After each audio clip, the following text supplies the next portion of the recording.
একটু রিল্যাক্স আর একটু শান্তির জন্য চলে গেলাম বাবার বাড়িতে। দীর্ঘ 7 মাস পরে আবার বাবার বাড়িতে যাচ্ছি। এটা খুব দ্রুত যাওয়া হচ্ছে। দেখা যায় সচরাচর আমরা 1 বছর পরে যাই, তো এবার খুব দ্রুত যাচ্ছি কারণ মাথায় অনেক টেনশন, ভালো লাগে না, অনেক কিছু ঘুরপাক আর সারাদিন অশান্তি। তো ভাবলাম যে একটু ঘুরে আসি। আসলে মেন উদ্দেশ্য সেটা ছিল না, আসলে আমার আম্মা কিছুদিন আগে অনেক অসুস্থ হয়েছিল, তো তখন আমি আসতে চেয়েছিলাম। তো আমার হাজব্যান্ড তখন বলল যে এখন না, কিছুদিন পরে যাব। তো তখন আর আসা হয়নি। তো এখন হচ্ছে উনি ছুটি নিয়েছে, তো তাই সেই জন্য হচ্ছে এখন আসা আর কি।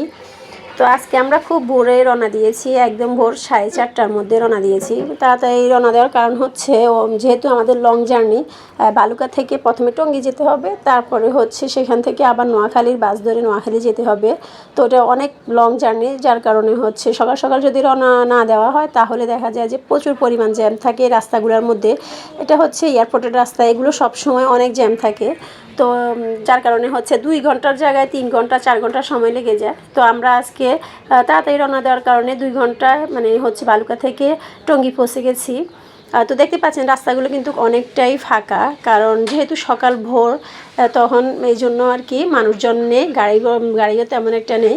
কিন্তু একটু আর 1-2 ঘন্টা পরে দেখা যাবে যে এখানে রাস্তার মধ্যে প্রচুর পরিমাণে জ্যাম লেগে যাচ্ছে, মানুষের আনাগোনা, বিভিন্ন কারণে মানে দেখা যায় যে দেরি হয়ে যায় অনেক বেশি।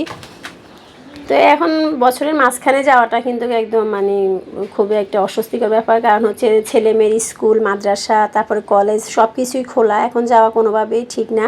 তবুও যাচ্ছি, গিয়ে কয়েকদিন থেকে চলে আসবো ইনশাল্লাহ। তো আর আমার হাজব্যান্ড যেহেতু চেয়েছে, উনিও যেতে চেয়েছে, তো ওনাকে নিয়ে না গেলে পরে আবার বলবে যে তোমার বাবার বাড়িতে যেতে চাচ্ছিলাম, তুমি যাওনি। তো দেখতে পাচ্ছেন আমার দুজন, ওনারা হচ্ছে দুজন আমার কাছে আর দুজন হচ্ছে ওর বাবার কাছে। আর ওর বাবা দেখা যায় অনেক বছর পরে নোয়াখালী যাচ্ছে। বাইরের বিয়ের সময় গিয়েছিল, তখন তো 1 দিন থেকে বা 2 দিন থেকে চলে এসেছে। তো আবার এবার অনেক দিন পরে যাচ্ছে।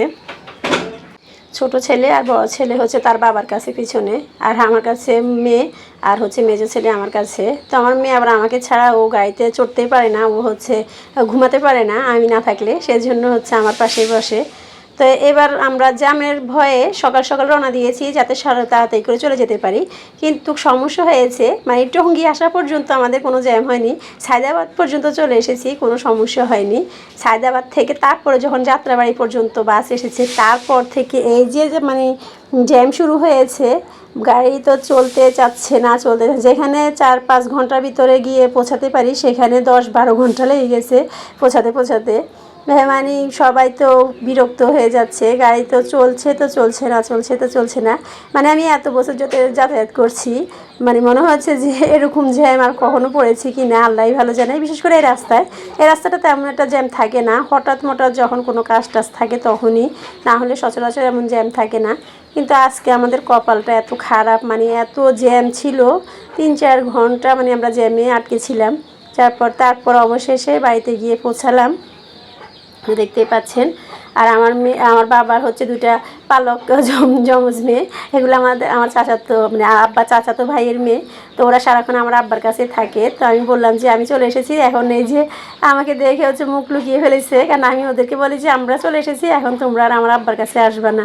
যার কারণে ওরা খুবই মানে অভিমান করে থাকে, আমার দিকে তাকাতে চায় না। তারপরে আমার মা, আমার বোন মানে সবাই এগিয়ে এসেছিলো। পরে এখন আস্তে আস্তে চলে যাচ্ছি ঘরের দিকে। আর এদিকে আমার ছেলে তো ঘুমিয়েছিল ছোটোজন, তো ওর জুতাটা আমি ব্যাগে ভরে নিয়েছি, আর এখান থেকে চিল্লাচিল্লি শুরু করেছে জুতা ছাড়া তো হচ্ছে মানে যাবেই না, এই অবস্থা আর কি। তারপর আমরা পৌঁছে গোসল গা ধুয়ে, তারপর মা তো সব বান্না করে রেখেছিল, খেয়ে দিয়ে একদম সবাই মিলে শুয়ে পড়েছি, কারণ হচ্ছে অনেকটাই দুর্বল হয়ে গিয়েছিল সবাই। বিশেষ করে বসে থাকতে মানে এতটা লং জার্নি, তার উপরে বসে থাকতে জ্যামের মধ্যে সবার অবস্থা খারাপ হয়ে গিয়েছিল। তাই কি রান্না করেছিল, কি খেয়েছিলাম সেগুলো আর ভিডিও করা হয়নি। তো এখানে সন্ধ্যার পরে হচ্ছে আমার বোন পপকর্ন বেজেছিল, পপকর্ন খাচ্ছে, তারপরে ফুচকা চটপটি সবই করেছিল। তার মধ্যে চলে গেছে কারেন্ট, তো অন্ধকারে আর কি ভিডিও করব, তাই সেটা এই পর্যন্তই করেছি, তারপরে আর কিছুই করিনি।